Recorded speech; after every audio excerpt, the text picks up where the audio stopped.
मेरे साथ सीमा देवी जी हैं जो नारी शक्ति की मिसाल है। हम कहते तो है नारी में बहुत शक्ति है और सब नारियां जो है समय आने पर अपनी शक्ति का इस्तेमाल भी करती है, लेकिन मेरे साथ जो है सीमा देवी है, नगरोटा की रहने वाली हैं। अभी इनके हस्बैंड भी जॉब करते हैं, लेकिन आप लोग जानते हैं कि महंगाई का दौर चल रहा है और उसमें अगर दोनों कमाए, मतलब गाड़ी के दोनों पहिए अगर कमाए तो ही घर का गुजर बसर जो है वो हो सकता है। तो सीमा देवी जी से जानते हैं उनकी कहानी, और ये सोशल मीडिया पर अभी जो है वो छाई हुई है। हर कोई इन्हें पसंद कर रहा है और हर कोई जानना चाहता है कि सीमा देवी जी जो है ये काम कर रही हैं, आखिर क्यों कर रही हैं। सीमा जी, सबसे पहला आपको बहुत मुबारक है। आप बहुत सी नारियों के लिए मिसाल है, मतलब औरतों के लिए आप मिसाल बन चुकी हैं कि औरत कोई भी काम कर सकती है और औरत में बहुत शक्ति होती है। लेकिन आप बताएं, आपको ये काम क्यों करना पड़ा? पहले तो मैं आपका थैंक यू करना चाहूँगी मैम कि आपने मेरे बारे में इतना अच्छा बोला, क्योंकि आज तक कई लोगों ने मेरे बारे में अच्छा नहीं बोला। क्योंकि जैसे मैंने काम शुरू किया है, मेरे मोहल्ले के लोगों ने, क्योंकि मैं वहाँ पे मुँह ढकती हूँ, और मेरे मोहल्ले के लोगों ने, बड़े जनों ने बोला कि भी ये लेडीज़ क्या काम कर रही है। और जम्मू में भी कई लोगों ने बहुत अच्छा प्राउड फील किया मेरे ऊपर, और कईयों ने नहीं। ये काम मैंने इसलिए किया मैम, क्योंकि मेरे हस्बैंड की तनख्वाह से गुजारा नहीं चल रहा था। तो हमने ये किसी से 30,000 उधारे लेके किसी को फिर कंपनी में दिए, और मैं इसकी अभी किस्तें दे रही हूँ मैम। तो मेरे हस्बैंड ने ही मुझे ये चलाना सिखाया, क्योंकि वो जॉब करते हैं। तो घर में मैं बेली रहती थी, तो मैंने चलाना सीखा। और तीनों बच्चे मेरे पढ़ने वाले हैं, और तीनों बराबर के ही खाने वाले हैं। आजकल की महंगाई के उसमें बच्चों के लिए सब कुछ लेना पड़ता है, खासकर लड़कियों के लिए। तो बड़ी लड़की मेरी 14 साल की है, और छोटे वाली मेरी 12 साल की लड़की है, और 15 साल का बेटा है। आपने कहा कि कुछ ने अच्छा बोला और कुछ ने बुरा बोला, लेकिन मैं आपको बता दूं कि मुझे बहुत प्राउड फील होता है कि औरतों के आप रिक्शा चला रही हैं और आप एक मिसाल कायम कर रही हैं कि औरत क्या नहीं कर सकती। हाँ जी मैम, औरत सब कुछ कर सकती है। औरत चाहे रिक्शा भी चला सकती है, जहाज भी चला रही है, सब कुछ कर रही हैं। तो मैंने भी उन्हीं के उस पे किया कि जब औरत ट्रेन तक चला सकती है, जहाज तक चला सकती है, तो ये तो ऑटो है, ये मैं चला सकती हूँ। अच्छा, हस्बैंड आपके साथ है ना? हाँ जी फिर मैम। कौन सी दुनिया का डर है? नहीं मैम, मुझे किसी का डर नहीं है, क्योंकि फैमिली से जब सपोर्ट मिलता है ना, तो हिम्मत और बढ़ जाती है।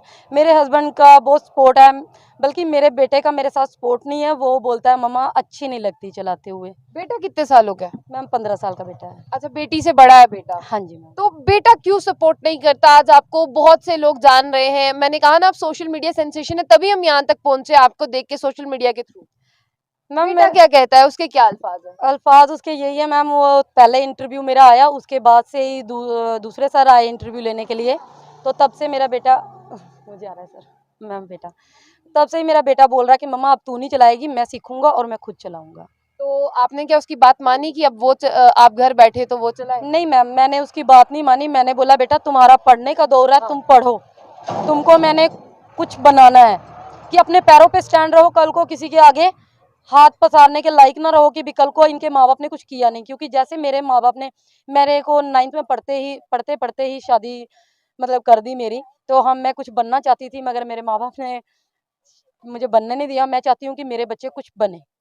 बिल्कुल, इसीलिए आप इतनी कड़ी मेहनत कर हाँ रही हैं। हाँ जी मैम। लोगों के ताने भी सुन रही हैं, बातें भी सुन हाँ रही हैं। जी मैम, सब कुछ सुन रही हूँ, ताने भी सुन रही हूँ, बातें भी सुन रही हूँ। मगर मैं मैम जैसे शुरू से स्कूल में जैसे मैं पढ़ती थी, तब से ही मैं किसी भी लोगों की परवाह नहीं करती हूँ। अभी भी मैं परवाह नहीं करती हूँ।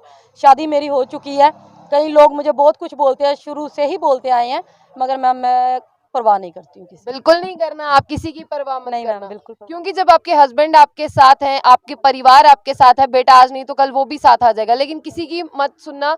और आप बहुत सी औरतों के लिए मिसाल है। कुछ कहना चाहेंगी औरतों को जो डर जाती हैं, जो समाज के डर से बाहर नहीं आती, अपने जैसे आप अपने घर वाले की हेल्प करने के लिए बाहर निकली हैं? मैम मैं यही कहना चाहूँगी कि औरतों को सुनने को बहुत कुछ मिलता है। कई लोग अच्छा भी बोलते हैं, कई लोग बुरा भी बोलते हैं, मगर लोगों की परवाह मत करो। अपने बच्चों को देखो, अपना घर परिवार देखो और आगे बढ़ो।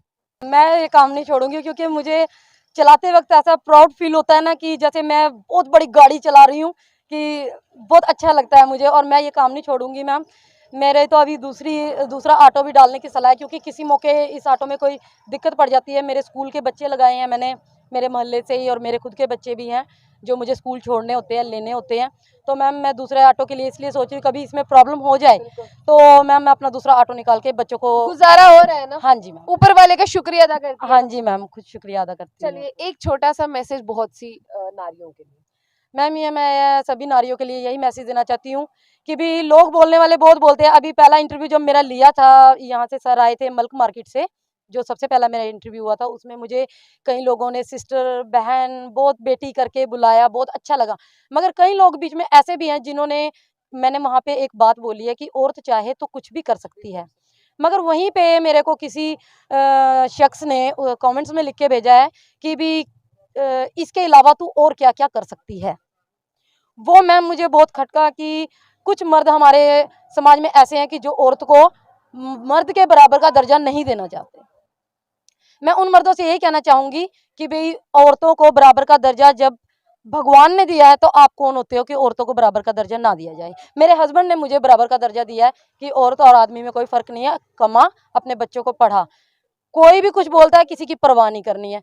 मैं उन नारियों को भी यही कहना चाहती हूँ कि किसी की परवाह मत करो, अपने घर से बाहर निकलो, कमाओ और अपने बच्चों को अच्छी परवरिश सीमा दो। जी, आपने कहा कि भगवान ने बराबर का दर्जा नहीं, औरत को मर्द से ज्यादा ऊपर दर्जा दिया है, तभी वो एक बच्चे को जन्म देती है। जो मगर मैम हमारे समाज में औरत को दर्जा नहीं दिया जाता।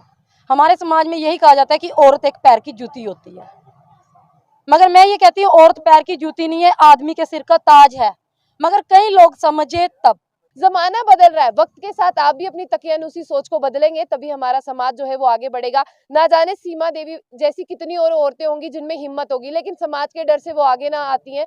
तो समाज अपने डर को जो है वो अपने अंदर ही रखे और ऐसी औरतों को बाहर आने दे।